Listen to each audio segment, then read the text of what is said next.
Good afternoon, everyone. This is Gladys Melvin speaking. Thank you for joining today's webinar on Fusion Lifecycle. This is part 2 of the Managing Quality Processes series. Today, we'll take a look at managing the problem report process in Fusion Lifecycle. This session is being recorded, and since we're recording, all phone lines have been muted. If you have questions during the session, please key them into the Q&A panel, and we'll do our best to answer them after the presentation. Today's presenter is Pete Markovic, Senior Solutions Consultant for Manufacturing. And now I'll pass the floor to Pete. Pete, are you ready? I am. Thank you, Gladys. So good morning, good afternoon, everyone, depending on where you're joining us from today. Like Gladys said, my name is Pete Markovic. I am a Senior Solutions Consultant with Imaginet Technologies. Been with Imaginet for, I think, 7 or 8 years now, and primarily focus in on the data management solutions from Autodesk. So today we're here to talk about Fusion Lifecycle. This is a part 2, or kind of a follow-up to a presentation that we did a few months back, managing quality processes. We dove into audits, audit findings, and audit tasks. So if you haven't had a chance to see that presentation, I encourage you to go back and take a look at that, and that kind of leads into where we're going to go today. So just a couple quick slides here about Imaginet Technologies. We are a division of RAND Worldwide. Imaginet Technologies is a platinum partner with Autodesk. We are specializing in business consulting around engineering problems, data management problems.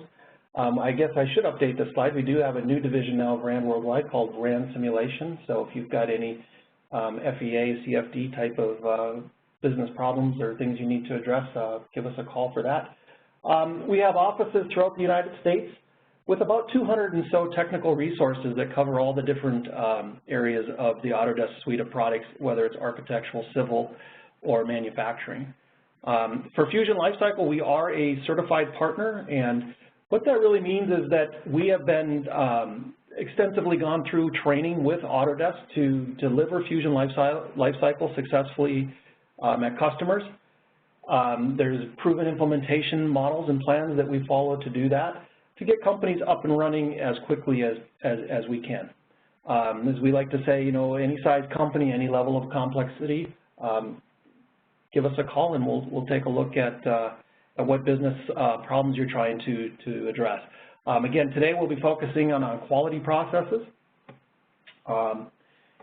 Primarily, well, let me back up. What we talked about in the first series was audits and findings, okay? Today we're going to focus in on problem reports and then how both of them lead into the corrective action process, okay? But we have lots of quality processes. As you can see here, change management, non-conformances, deviations, FMEAs, and so forth. Fusion Lifecycle is a great fit to manage these quality processes. They're generally all tied together, and one workflow may drive into another workflow. We'll take a look and see that today. But again, we'll be focusing in today on problem reports and then corrective actions.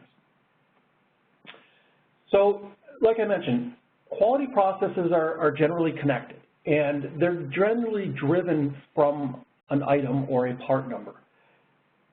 As we experience things in our business with manufacturing, we may have like a non-conformance that comes in on a part number. Okay, so that's a workflow. There's a process that's behind that. That may be where we start out. Now, from that non-conformance, we may determine that we need to do a corrective action.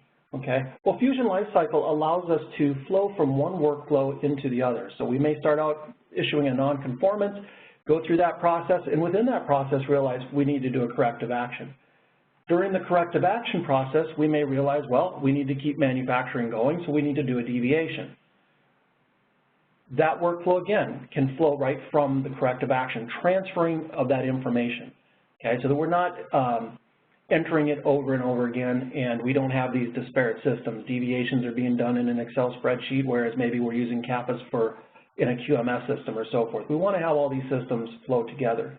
Also, during this Kappa process, we may have to do something around change management, okay? One of our corrective actions may be to change something, change a part, make a modification to it, so we have to do a change order. or a change request, maybe to start out with a change request. Again, that can all spawn off of the corrective action process. And then from the change management, we're affecting back to the item. So this is, you'll kind of hear this a lot about a closed loop type of process, and that's what quality really does, and even on the change management, it closes the loop back to that corrective action. You know, how do we measure that we are doing what we said we were going to do to address and fix the problem? So I know it looks a little complicated, but quality is, or can be. But having the right system in place to manage it can make it much more efficient. So what do we kind of see out in the typical business for quality management tools? Well, we always like to say, you know, the #1 PLM tool out there is probably Microsoft Excel. More companies we come across use Excel. I mean, it's kind of like the Swiss Army knife, right? It does so much for a lot of people, especially in the engineering world. We use it a lot, you know, because we can just organize and mine data, right? But we know there's some problems with that, and we'll get into that in just a minute. You know, if you're fortunate enough to have a QMS system, and some companies do, you know, highly regulated companies, maybe you're a med device company or an aerospace or something like that, you may have a QMS system. The thing about those is sometimes, you know, they're very only focused on quality. And then we have to do some integration into, if we have PLM, into that PLM system, or maybe we have PDM, maybe we're using Vault to manage our CAD data. We have to tie that QMS system in, right? Or we're recreating the information over and over and over again because we're already generating that at an engineering level. And then now when these quality processes kick in, we'd like to have that information available to them. You know, how do we manage that? How do we manage some of this information? You know, how do we let people know what's going on? Well, you know, delivery there is emails. That's a very common thing that people do in their companies. We know what that leads to. You know, maybe somebody got left off an email, or maybe somebody's out of the office and they have an important email sitting in their inbox, and people don't have access to that. And you want to keep this work moving. You want to move along your workflows and be the most efficient that you can in any of your processes. And some of the storage systems, as you guys probably are familiar with, where we store this information is network shares, local drives. You know, there are people still obviously using file cabinets. I ran across a customer just a couple weeks ago that, you know, still has rows of file cabinets where a lot of this information is stored. Most people are getting to that electronic stage, but certainly we do generate a lot of paper yet. So what kind of quality challenges do we find in our businesses? Well, these disparate processes and solutions. Okay, as you saw in that previous slide, quality process, there's a lot of them out there. And again, depending on what industry you're in, not every company does every process that I showed in that slide, but a lot of companies do it, and some companies just do it in a method they don't even know they're doing it. You know, maybe there's not a formal deviation process, but somebody has to decide, what do we do? What do we do in the interim? We've got these parts in from a supplier, they're not up to spec. Will they work? Will they not work? You know, maybe that's just a quick phone call, but, you know, it's a deviation process, right? So managing those and having them in different systems, or even not having them managed at all, is obviously a challenge. That's not closing the loop. We see that a lot, right? And as an engineer myself, you know, that was feedback that I always look for as I'm designing new products. What's going on with our existing products?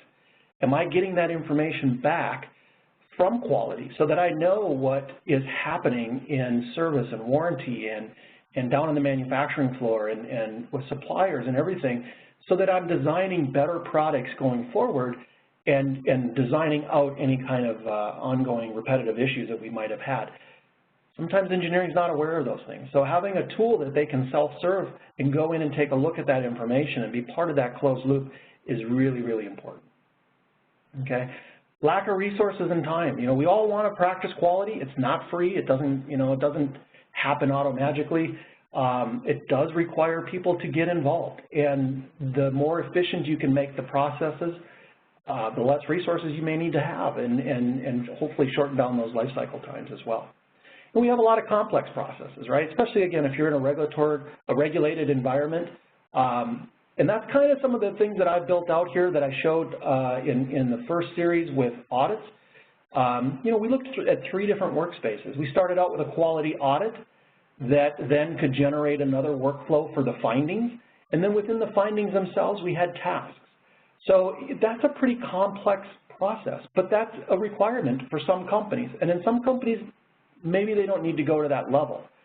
The really nice thing about Fusion Lifecycle is it's scalable. You can start very small and build it out as you need it. Maybe as your company grows, if you're a small startup company and you're just starting out, and we know we need to manage our quality processes, but they're not real well defined yet, and it's one person wearing a lot of hats.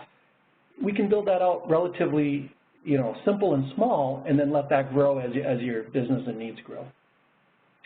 And again, a lot of this information is with different users, and some of it's tribal knowledge. So if somebody leaves the company, that information goes with them, and we don't want that to happen. Quality is everyone's responsibility. Everybody in the company should be focused on that, and it's something that, in the 20-plus years that I've been in this, it's always been something that I've always heard resonate throughout all of my different jobs. Quality is number one. I think Ford said that. Okay, so our first series here, or the first one we did a few months back, we talked about quality audits and we discussed findings and tasks. So again, we addressed these three processes. They're all obviously very, very tightly related. During the audit findings, we can go into a corrective action from that. Okay, so that's kind of where we're leading up to today. This is part 2 of this series, and maybe there'll be a part 3. Definitely would like to get some feedback from those of you guys that are attending this today. If there's some other quality processes that you guys would like to see us talk about, how could we solve these things? Maybe training records, maybe NCR, some of those types of things, or other topics in general that you would like to see us do. But definitely like to keep this series going, especially even on the quality side of it. So today, we're going to focus now on audit findings and how they can turn into or spawn off a corrective action. And then also focus in on the problem report. So the main majority of this is going to be looking at problem reports and then the corrective actions. Okay, corrective actions is a huge thing with a lot of companies, right? I mean, there's so many different processes that are tied back into that corrective action, especially from that quality perspective. All right, so with that, I'm going to go ahead and we're going to launch Fusion Lifecycle and take a look at what I all just talked about. So if you guys are a Fusion Lifecycle customer today, you may know that recently, within the last few months, maybe last half a year or so, Autodesk has been working on what's called the modern user interface, or the modern UI. It's an update to Fusion Lifecycle. Again, this is software as a service. So everybody that's a Fusion Lifecycle customer gets this new functionality or gets this new user interface automatically. There's nothing to install or anything like that. However, you do have the option yet to work in the classic mode, what we call the classic UI. I'm going to show today in the modern UI. Okay, this is if you get a new Fusion Lifecycle tenant today from Autodesk, this is how it will be delivered to you, is in the modern UI. But again, if you're a current customer, you may still be using the classic.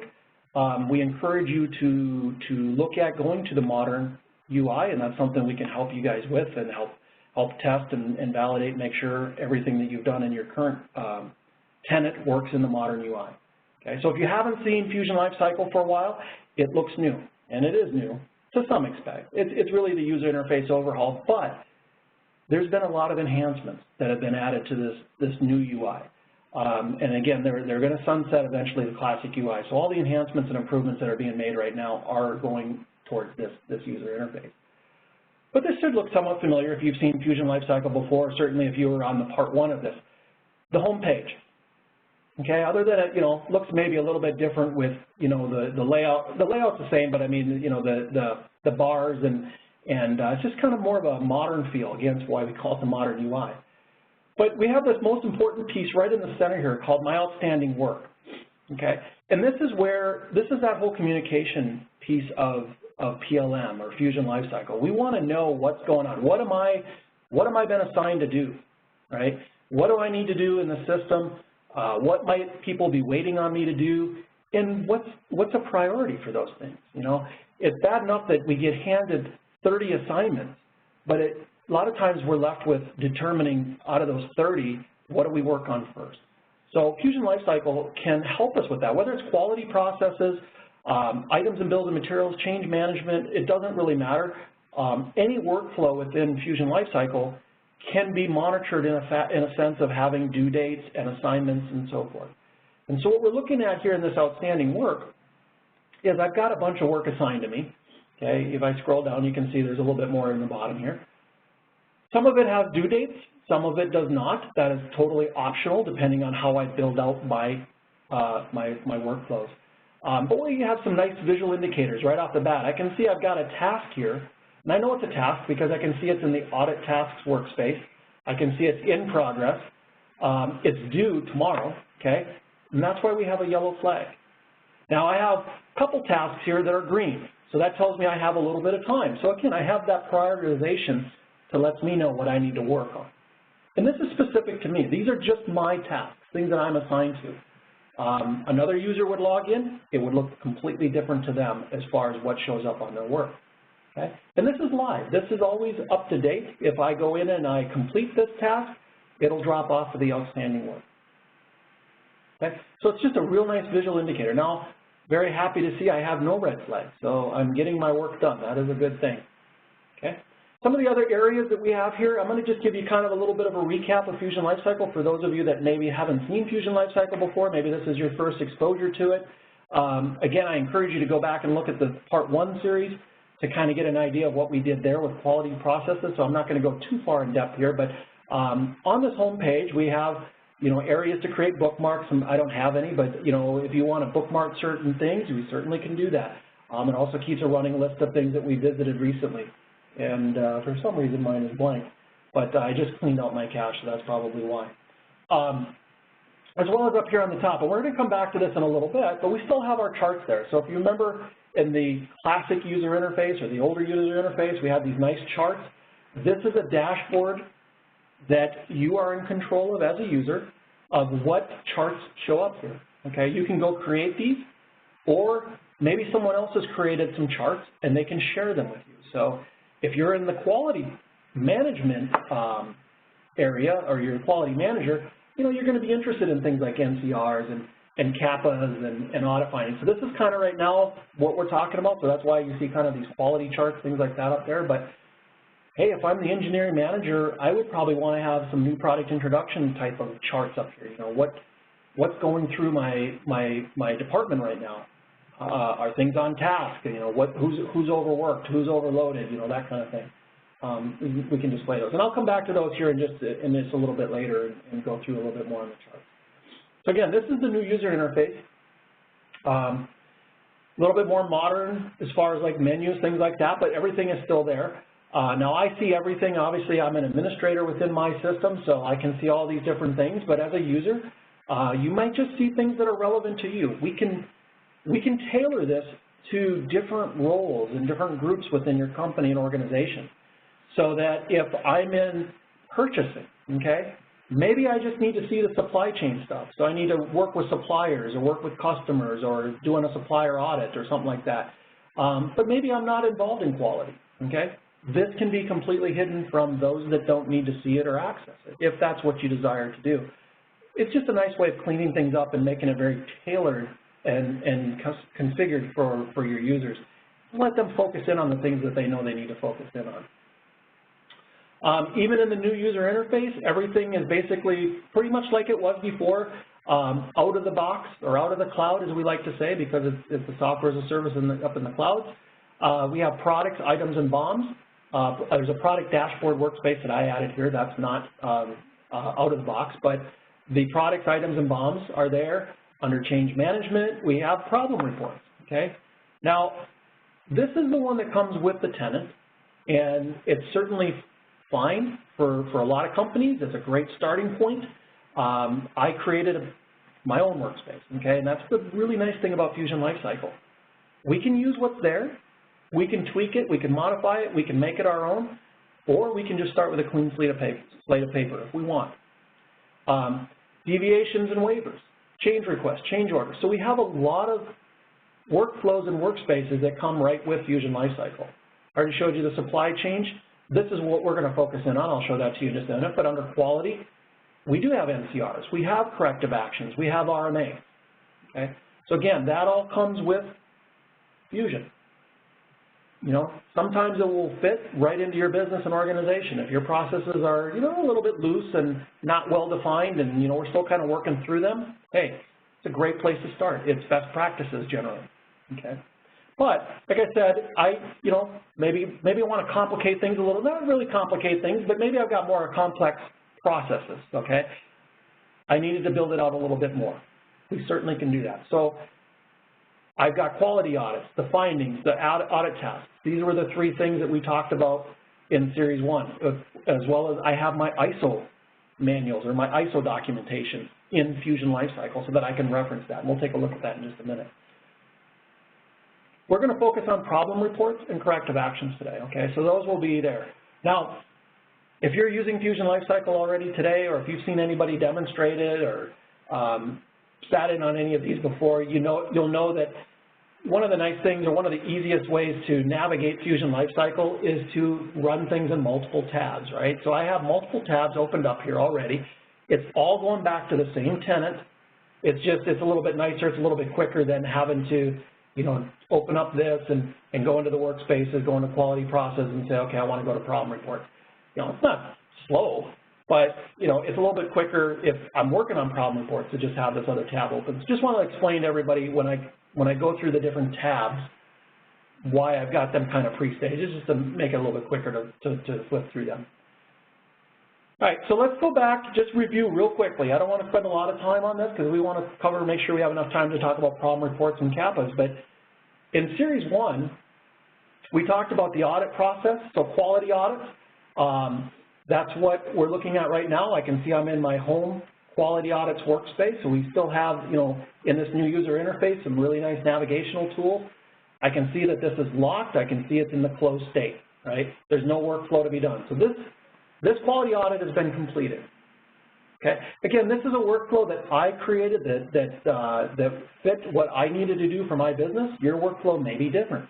Okay, but in this workflow, we had a planning phase, we have an execution phase, we address our findings. Actually, we report our findings, then address our findings. We review the audit, and then we close it out. Okay. Now, if we have external auditors, maybe we don't always do internal audits. Certainly most companies have both, right? We have another path here. So if we have an external auditor come in and they provide us the results from that external audit, well, we don't want to lose that. You know, they could have had access to Fusion Lifecycle, right? We could have given them a license or given them access to Fusion Lifecycle to come in and follow our same path. But in this case, we just put another workflow transition in. We said, okay, well, we're not going to do it internal, so we don't need planning and execution. We're just going to go right to report findings, right? So we end up there two different ways, internal versus external. And if you remember back here on the audit details page, we have a field here called audit type, internal, and our option there would be external. That drives the workflow. So since we chose internal, then this is the path that we're allowed to go down. This would not even been a path that we could take, okay? So we can drive logic in our workflows based on things that people pick back in the details page, or it could be based on another workflow somewhere so that maybe, you know, we're sitting here in the execution state waiting for some other workflow in another workspace to finish, and until that finishes, we're not able to go to report findings, okay? So all of that type of logic and validation and confirmation can be built into Fusion Lifecycle. Now, in this process, we had an audit finding, okay? So we have a tab here that we built out, and we just have this one finding. Here's our record for it. It's closed as well. We have the information there. Here's our ISO section that it came from, the type it is, the close. All of these columns that are defined across the top are configurable, okay? This is how I decided to build this out. If we go into, now again, I can click on this audit finding, go right there. I happen to have it open right here in another tab, just again, speed things up a little bit. So this is that audit finding. And during that audit finding, we look at its workflow, okay? Pretty simple. That's the beauty about Fusion Lifecycle. We can make these things as simple as you need them to be or a lot more complex if we need them to be. So this workflow is very easy. During the audit finding, we're doing the finding, and it's in progress, okay? Once it's completed, we have the choice of closing this without a Kappa or closing it with a Kappa. okay? If we go back and take a look at the details here, it looks like we closed it with a Kappa. Now, just to kind of go back through, the newer user interface, we still have the history of everything that goes on here. So we can see that this was what was executed, closed with Kappa, was executed actually just a couple days ago. Oh, I was getting some data ready for this. But we still have the history down here. We can, still click on, we'll see this in another workflow, but still click on the states and see who's responsible to do those things and so forth. So all of that's still there in this new user interface. Okay, so we spawned a Kappa. Again, that's how we tie these things together. During this audit finding, we created this Kappa. Now, if we go back up to the audit that it came from, and again, I just have it opened up here in a tab, and I go back to the audit details, we even carried that up here. So regardless if I'm in the audit itself or in one of the findings workflows, I have this information all linked together. Okay, so I can get to it very quickly, very easily, and I can see, okay, yep, this Kappa was spawned during that finding. All right, so now we're kind of up to speed with part one, with quality audits. Let's go into what's another way that we spawn Kappas. What other things drive corrective action, right? Well, problem reports certainly do. So I'm going to just click on that. Again, I just happen to have it open here. I'm going to just make this full screen. This is my workspace. So I'm looking at all the records I have in my problem reports workspace, okay? And I've got 7 of them. So I've been a little bit busy, but my company's just starting out, so I don't have a ton of problems yet. I'm sure everybody would love to have just 7 problems in their company. But this is a really good place for people to implement Fusion Lifecycle. It's a simple process that we can start capturing information in a database-like environment versus an Excel spreadsheet and emails and everything like that. We can start as simple as just starting out with problem reports or issues, whatever you want to call them. They're called different things, different places. We don't even need to start with, have the Kappas yet. That can come as like a phase 2. But just getting our problems, getting those things organized into a central database, a central system that everybody can have access to. That's a huge win for a lot of companies, right? Couple nice things I want to point out that we have in the new user interface is we have a lot of filtering and stuff like that going on. So if you remember the old user interface, we had to go into the view editor and edit and create our filters, things like that. We don't need to do that anymore. We can actually click in here and set filters based on columns. We can add new columns really easily.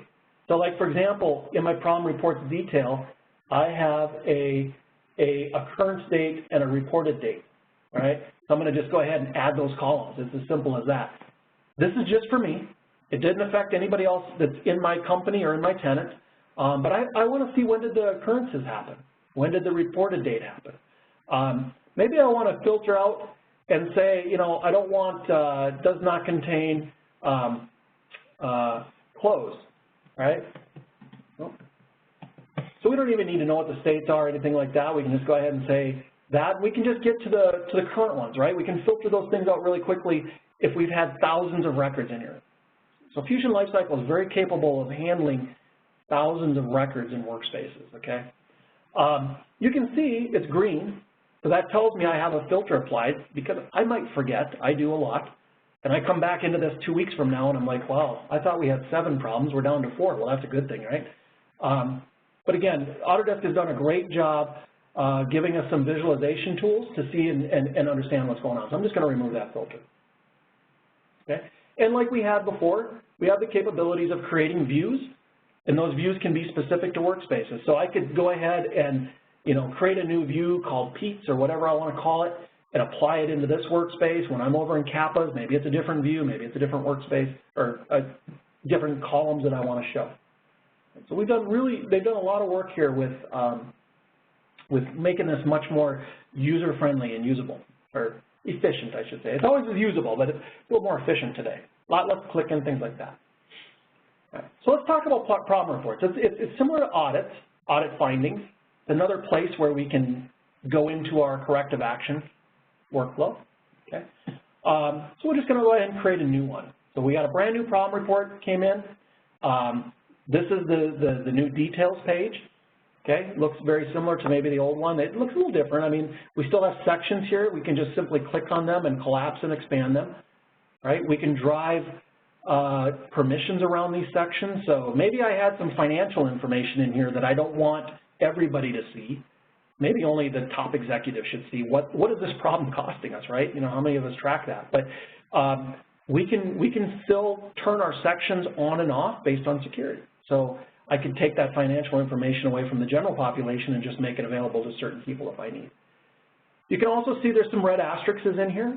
Okay, so there's some things that I, as the process owner, wants to make sure that these pieces of information are filled out at the beginning of the process, right? These are things that might drive workflow, so I need to make sure that I have them. So we can make them required fields, and that's what the little red asterisk means. So, you know, if I hit save right here, it's going to say, nope, can't do that. It found 5 errors, and, you know, it tells me why, okay? So I can go in here and start filling this information out, and once I do that, there's some customer information here. Now this customer section is driven off another set of records. I've got, I don't know if you remember, you guys may have noticed that, but over here under supply chain, we have a customer's workspace. So that's just a workspace of records. Certainly could have came from Salesforce or could have came from another system. We could be tied into that. But what's really nice about that is I don't have to fill this information out over and over and over again. So, you know, and we can drive fields based on a selection. So as soon as I picked Best Buy, it went in, reached into that record, and it pulled in all that information, right? So now we know who the customer number is, the street, the city, the town. If I need to update this, I got one place to go, or again, it could be coming from a CRM system or something like that. This can certainly be integrated, especially if it's all in the cloud. It integrates very well. Okay. Now, I don't want to bore you guys by filling all that out, so I'm going to just leave that real quick, and we'll go to a problem report that's already in place. And we'll just take a look at it. So I've got this one here, this 0006. Now, if I want, I can keep this open over here, or I'm just going to go ahead and make this full screen and kind of give me some more real estate here. So we can see we've got a lot more information filled out. Looks like Pete does everything in this company, and I sometimes feel that way in this company. Not Imaginet, but in this company that I'm working in today. I do have some other approvers on here. I got some additional approvers. Now, some of this information is automated, and this is what's really nice about Fusion Lifecycle is we can use JavaScript as an automation tool to go in, and when we create these records, it went out, and I have a group that's been defined in my tenant that is called a problem report approval team. And whoever I put into that group, well, whenever I create a new problem report, it automatically puts Ed, Pete, and Quinn in there, okay? Now, sometimes a problem report may require additional approvers, so maybe Mike needs to approve this. I can certainly do that. And if I hit edit right here, you can see I can come down here and I can add, maybe Sam needs to do it too. And what that's going to do is when we get to the review state, all 5 of us would need to approve it. Or if we want, just one of us. It's totally optional. We can set it up to be unanimous, meaning everybody has to do it, or just one person has to do it, but all 5 people get notified. Kind of a nice thing, right? Because, you know, how many times do we have to sometimes wait for people to, you know, if we send it to 5 people, well, maybe we'll get one of them to sign off quicker than if we just send it to 1. That's kind of a thought process there. Okay, I'll go ahead and save that. That's fine. So I added Sam to it. Some of the other things in here, there is no Kappa yet, but you can see I have a field here called new Kappa and existing Kappas. So maybe there's already a corrective action for this problem. Well, it'd be really nice to link that in. So we can do that as well, or we can create a new one from here. We'll see that here in just a few minutes. All right. If we take a look at what else do we have in a problem report? Well, we have what I call an affected item. What's the problem, right? What part is causing me these issues? So this ties back into your items and bills and materials workspace, right? And this has got nice filtering going on. So, you know, if I know part of it, if I don't know all of it, maybe I know, you know, capacitor or, you know, whatever parts I can, you know, just do a nice quick search filter on that. In this case, I've already got the affected item on there. I've got its serial number on here and whatever quantity is affected. I'm just going to cancel out of that. I didn't want to change it. All right, so we have an affected items list, and this could just be an ongoing list if we have a bunch of items that are our problem. Let's take a look at our workflow real quick. Okay, again, not overly complex, but you know, for most people it's more states than maybe sometimes they've seen in other problem reports, and I think it's a few more states than what the out-of-the-box problem reports workspace is, but it is very similar. Okay, like I said, I kind of went in there, wanted to do my own thing because, you know, I just want to understand it and kind of make it flow the way I wanted it to flow, which is totally our option, right? Right away I can see I'm in the evaluation state. I also seen it up here. So very good communication tells us where we're at in the workflow process. I didn't need to come in here to see that. I could have seen that anywhere. I could have been back on the report details and I would have seen I was in evaluation. Now, who's on deck to do this, right? Well, we still have the ability to click on any state and it'll show me that Pete has the ability to close it, cancel it, but that's it.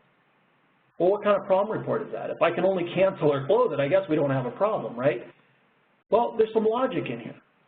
And one of those things is back here tied to known issue. Notice I put a little helper text in here. So I can, you know, it's one thing to train everybody on what the process is, and then people forget things because maybe they're not in there every day, right? But this is a nice documentation tool. I can document my process in here. I could actually document it in the workflow as well. I don't know if you guys saw that, but over here in the Audit Findings, there's some notes in here. You know, we can put notes in the workflows to tell people what they need to do. And in this case, oh, I got to jump back to the right record. I put it right in the details page. Known issue is required to advance the workflow from the evaluation state. So I can't go any further until I tell Fusion Lifecycle, do we know about this issue? Have we seen it before? So I'm going to go ahead and edit this real quick, and I'm going to say, no, we haven't. I'm going to save it. And now when I go back to my report work or my workflow here, you'll see that now the investigate state is an option, okay? Because I need to investigate this. We haven't seen it before.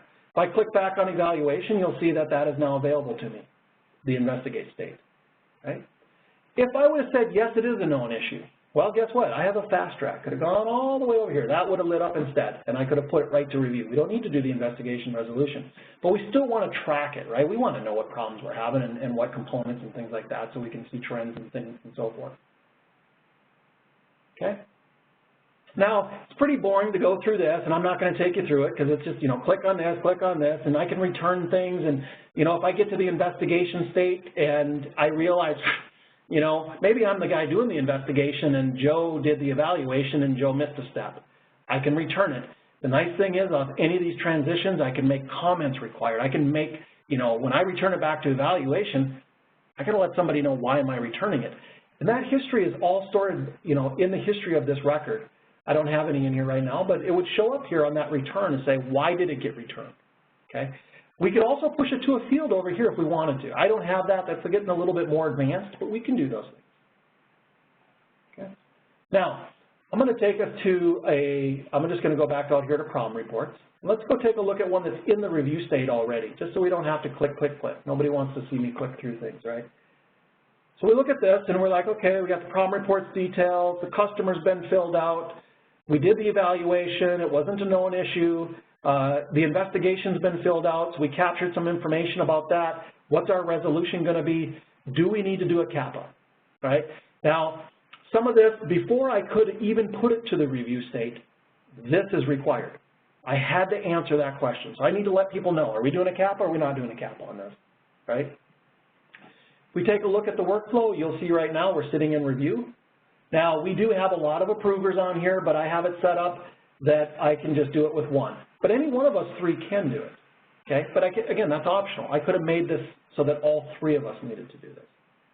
What I wanted to show here, though, is when I do this, well, let me just back up 1 second.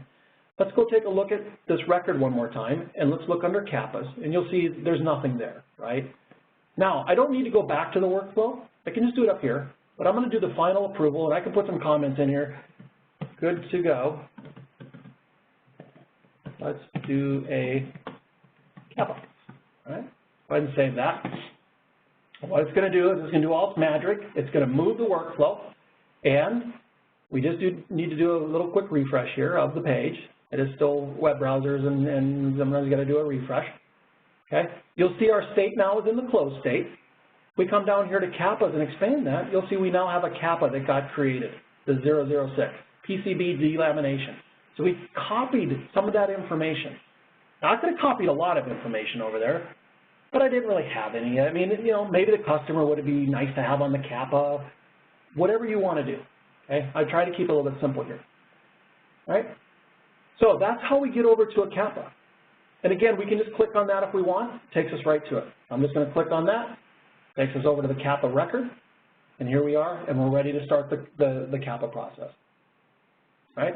Now, we don't want to necessarily go through all of that. So let me go through and see if I can find one that's, well, I guess they're all kind of in the initiate state. Everything else is kind of closed.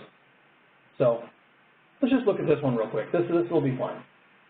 Right? Some of the information we capture here, you know, things like, well, what kind of Kappa is it? Is it a CAR, a SCAR, a PAR? You know, if you're doing prevented action, again, the Kappa details, maybe that should have came over from the Prom report. This is really following kind of an 8D plan. Again, some of these processes are standard out there. If you've done corrective actions, you know what these processes look like, you know. We have different states. We have an investigation state, a plan state, implementation, and effective verification. Somebody has to be responsible in those states, and unfortunately it's going to be me, right? So I would put my name on all those states so that way that I can move the workflow.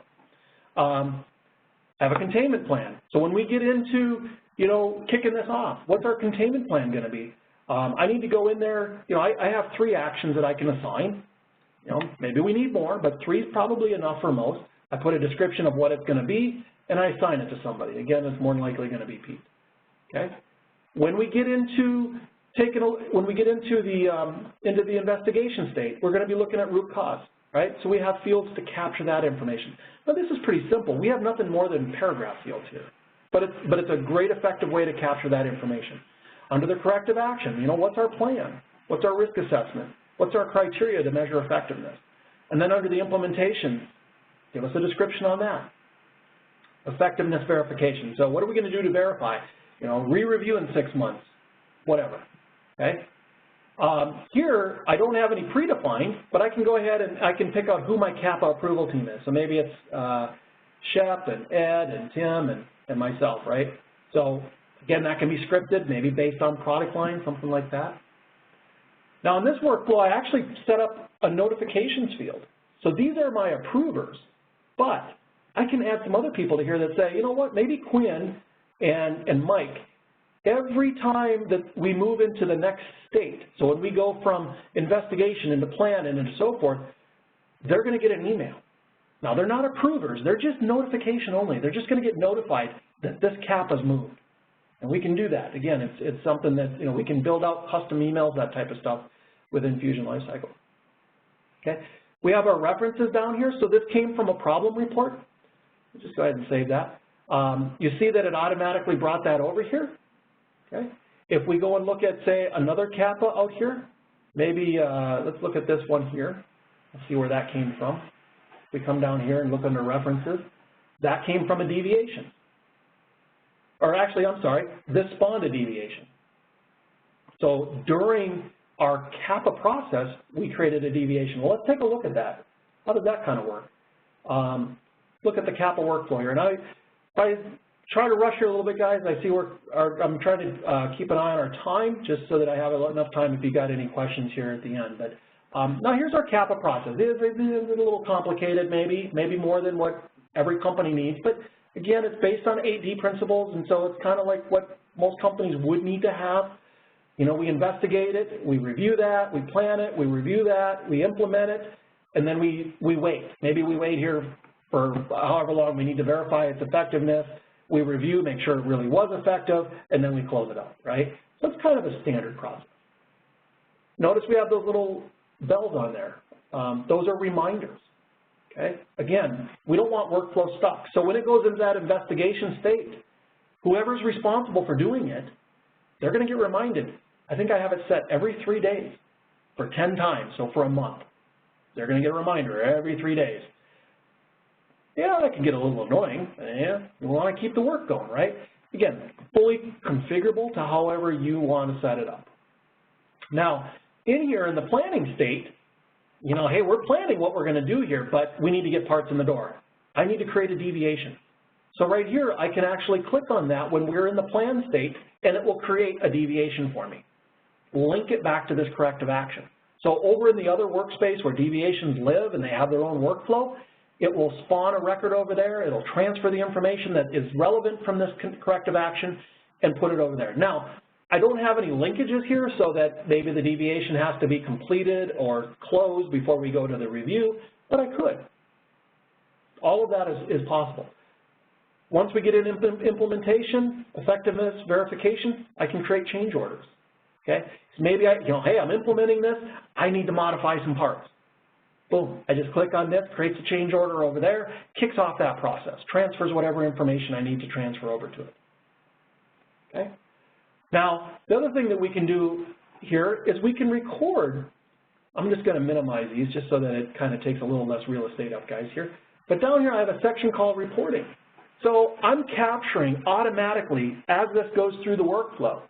When did we open the Kappa? Okay, that happened on June. When did the Kappa close? August. Took 72 days. It was completed in August. When did we start investigation? When did we end investigation? Investigation took 3 days. Planning took 3 days. Implementation took 4 days. Effectiveness verification took 33 days, right? We start now getting metrics back so that we can improve our processes. We can see what's trending, what's not trending. All of this is being done for us automatically through that workflow. Now, where does that all kind of come back to? Well, if I go back here to my home page, to my dashboard, I built a nice little chart for this. So let me just expand this. I think I clicked on it. It was opening. There we go. Got to be patient. I have this Kappa duration by month. So you can see here it's trending up. You know, I don't know if that's a good thing or not, but you know, actually I implemented this back in June, so I don't have a lot of data in June. I can open this up into a bigger window if I'd like, which is usually a good thing because I'm kind of blind and I need to see a little bit better. But you can see here, in August, we're 58 days. That's below our goal. Our goal is to do a Kappa in 60 days, 2 months. We want that Kappa out the door, right? Well, we did pretty good in August. Or look in September. You know, we're averaging right now 63 days. So this is the beauty of Fusion Lifecycle, to be able to get that information, manage that information, and then mine that information to get back analytics so we know what's going on. If we look at our problem reports, I did some stuff over there as well. So I've created a problem report column chart here by customer. So NVIDIA, they have 3 problem reports going through right now. Hewlett-Packard has 1. Best Buy has 3. We can do some other data mining in that. You know, we can export these reports out to an Excel spreadsheet and really get into more complex reporting. And again, you know, I'm talking about Excel. Yes, Excel does a lot of great things, okay? But in that case, that's a great tool to analyze or manipulate the data, not a good tool to communicate it and store it. That's the key difference there. But we do have reporting capabilities built right into Fusion Lifecycle. Again, we can display them as charts, or we can actually go in and run our reports as HTMLs. It's in here in the advanced tools in the reports area, HTML or Excel. Okay, so let me jump back over to the boring slideshow and just go through a couple slides and we'll open up for questions. Oops, sorry. So some of the things our customers get value out of Fusion Lifecycle from, right?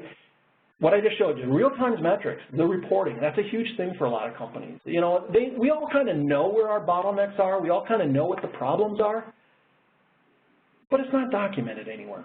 So when we go in and we try to explain to our boss why it's taken so long to do things, and they're like, it doesn't take that long. Hey, I can prove it. Here's the process. This is why. And, you know, maybe we're spending too much in this phase or this state of this process, okay? Electronic approvals. Now, that's a key thing, right? Who approved this? Who said we should do this? We have a record of that. I didn't show this, but there's a change log on every record. So even if we go in there and change values, not only do we have a record of who approved things and workflows, but who modified this record? Who said this is going to cost $3 when before it cost $10? You have a record of that, you know. Maybe that's a good thing, maybe it's a bad thing. You know, you have to out some people once in a while too.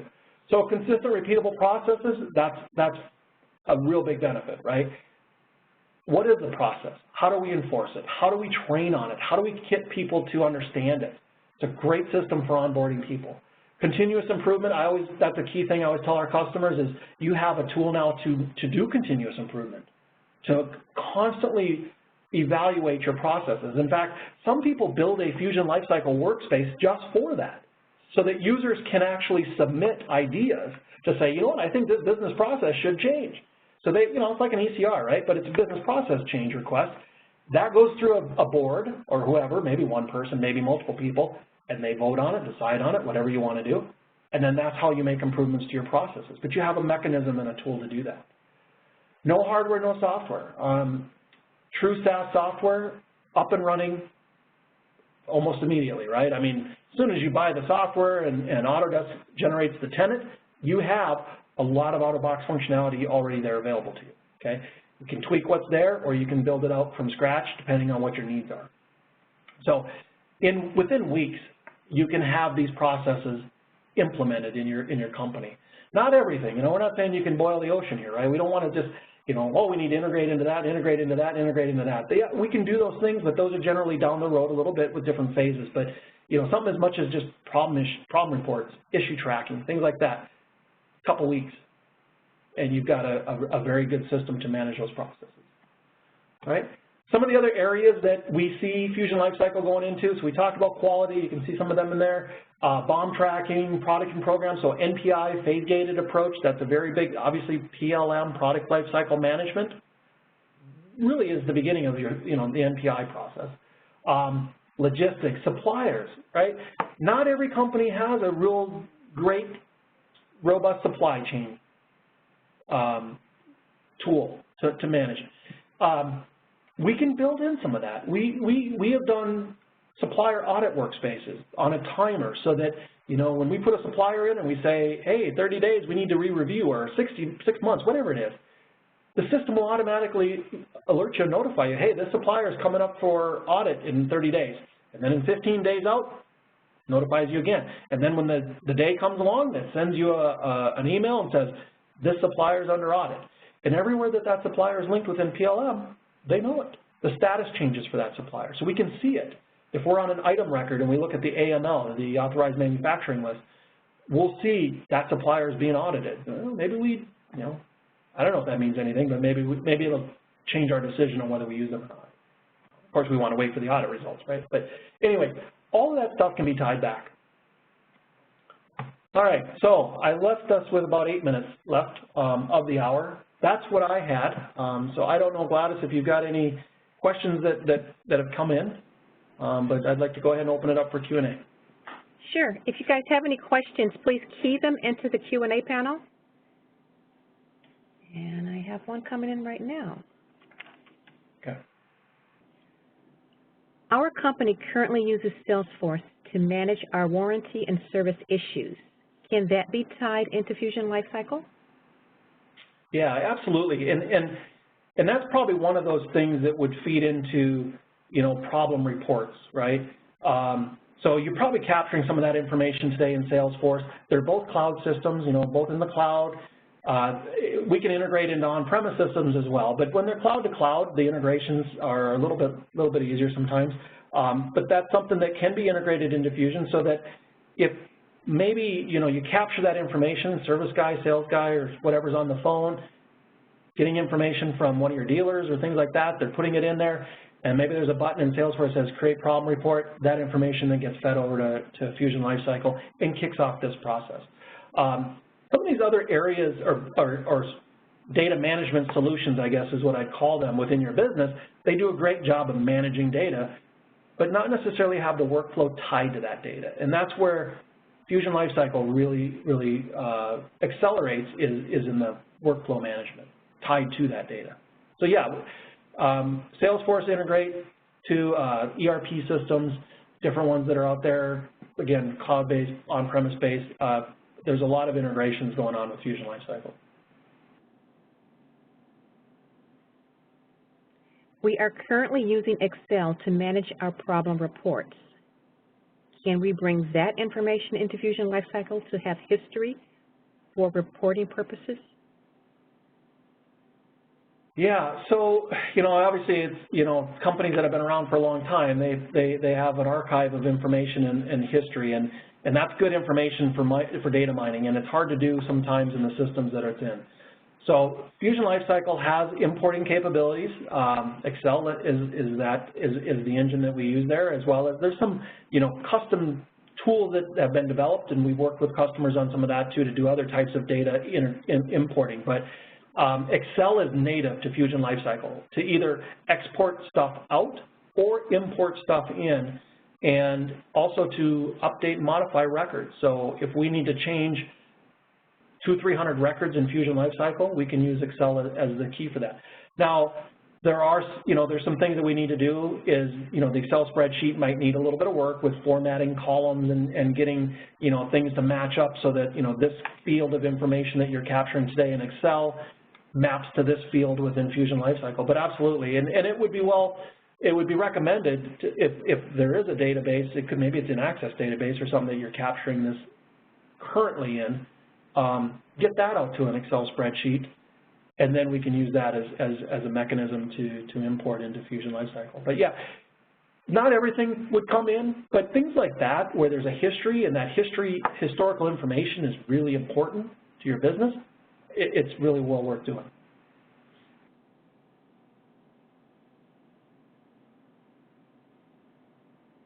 Any additional questions? Last call.